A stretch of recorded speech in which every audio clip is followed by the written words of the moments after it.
my dinner for today, stir-fried chicken breast with mushroom.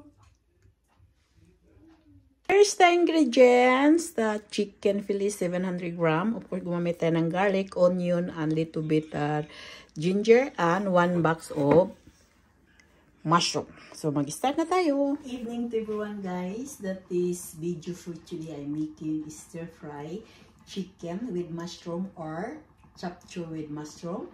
So, ito yung mga ingredients gagamitin natin. Mayroon akong chicken fillet. Ikakat lang natin itong slice. Lang guys, ganyan lang.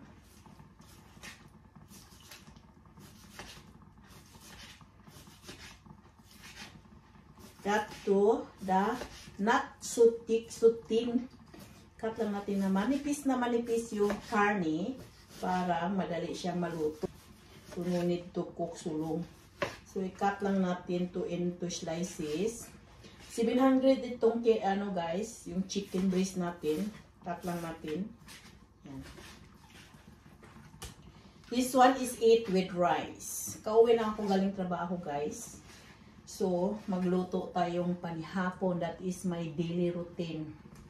Work 100%. Of course, uwi sa bahay, magluto tayo sa pamilya natin, guys. Napakamahal ang Norwegian na pagkaon, guys. That is true. So, this is it. Yan. Cut lang natin. And this is it. It's done. Sit aside natin. And then mag-cut tayo sa ating onion and garlic. Mayroon tayong onion. Half na onion. Gamitin natin. I-cut lang natin. Medyo pa-slice lang, guys. Ganito lang. Pa-slice lang siya. Ganun lang. Palaki. Dahil yung ang ginamit natong karne, pa-slice din. So, slice natin gagamitin natin. So, ganun. And then, I have a ginger. So, ikakat lang natin itong ginger. I want to use ginger because little bit extra, yung niya, yung baho niya sa chicken, medyo mawala siya, guys. To make it against the smell of the chicken. And ganyan lang, guys. And then, ikat lang natin pa-slice din. Ganun lang. Cut into slices. And then, mayroon tayong garlic. Yung garlic natin, i-brace lang pa ganun lang, guys. Yan. Napaka-simpleng luto, madaling gawin dahil ang chicken fillet, madaling lutuin. And eat with rice. That is the menu for today. It's a stir-fry chicken fillet. So, ito na siya, guys. Then, ito na. Na-cut ko na yung natin, yung onion, ginger, and garlic. Ang next natin gawin, i-marinate natin yung chicken na slices. Ito lang tayong kaunting soya sauce. Not much. Yan. Yan. That is it. Lang natin, i-marinate lang natin dyan. Yan. And then, mayroon tayong, gumamit tayo ng cornstarch. To make extra yummy and little bit soy sauce. Dark sauce, guys. And then, gamit tayo ng little bit sugar to make it extra.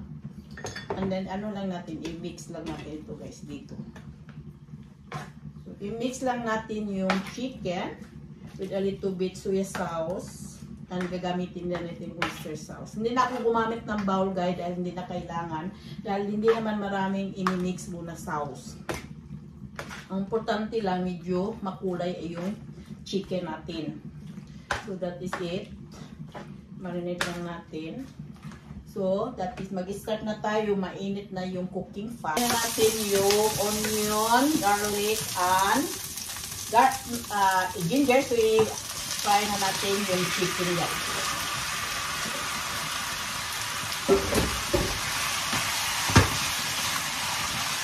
Pa-fry lang ito hanggang siyang ma-change yung color. And to hold temperature, mag-additional lang tayong pepper. Yung pepper ay kailangan talagang mayroon tayo mga little bit salt. Mag-additional na tayong salt. Ang salt nito, guys, mayroon na siyang pepper. Kaya ganyan lang. And then, fry natin ulit.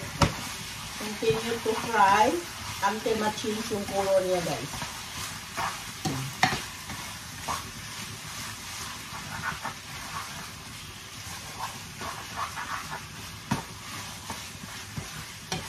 Fry lang natin. So, tuloy lang natin i-fry, guys. Ito na siya, parang nag-change ng color. Hindi na siya kailangan i-fry natin ng masyado. Dahil yung chicken, kailangan lang natin i-fry siya dahil gagawa tayong sauce later with mushroom. Tuloy-tuloy lang. Mag-additional lang tayo little bit sa sugar. Diba?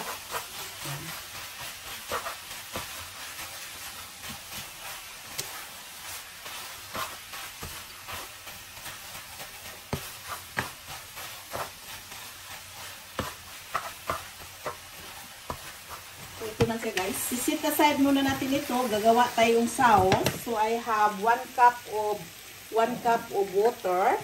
Mag-additional tayo ng 1 tablespoon na guys, cornstarch. Then i-mix lang natin ito. And then ihalo dito sa natin, and then ilagay natin dito sa another cooking pan, guys. Yan. And then mag-ano tayo ng soy sauce. Little bit soy sauce. Of course, meron tayong dark sauce. Ganyan lang din, napakasimple lang. Gumamit tayong sesame oil. Yung sesame oil.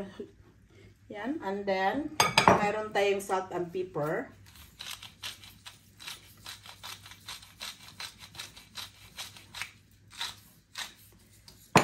A little bit sugar.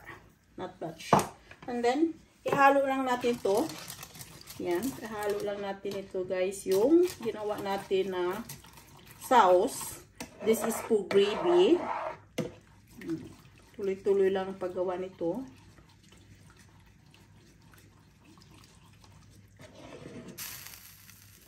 To make it extra yummy. Gumamit tayo ng 1.5 na water. Yung 1 tablespoon na cornstarch, gumamit tayong 1.5, guys. So, ito na siya. Yes. And then, gumamit lang tayong a little bit oyster sauce. And then, I add natin yung little bit olive oil. That is extra, guys. Discard lang kayo sa buhay. Ganyan tayo magluto. Yan. No need to, and that is it. And then mag-ano tayo sa ating may mushroom, guys. Yan. Ihalo lang natin yung mushroom dito. Yan. Halo natin yung mushroom. And then tikman natin, guys, kung anong lasa. Okay namang lasa, guys. Is this yummy? So, ibalik natin ito. So, put back here and then add here. Yan, ganyan lang. Diba? Napaka-simple na luto. And then, i-add lang natin dyan. And then, continue to mix all this together. Hindi kailangan siyang lulutuin na matagal. Dahil yung chicken, pag matagal lulutuin, hindi na siya juicy. Ganyan lang ang pagluto ko, guys, with mushroom na yan, guys. So, diba? Napakasarap na yan at napakasimple. Gusto kong maraming yung pepper. Kaya, maramihan itong pepper, guys. So, ito na siya. That is my chicken.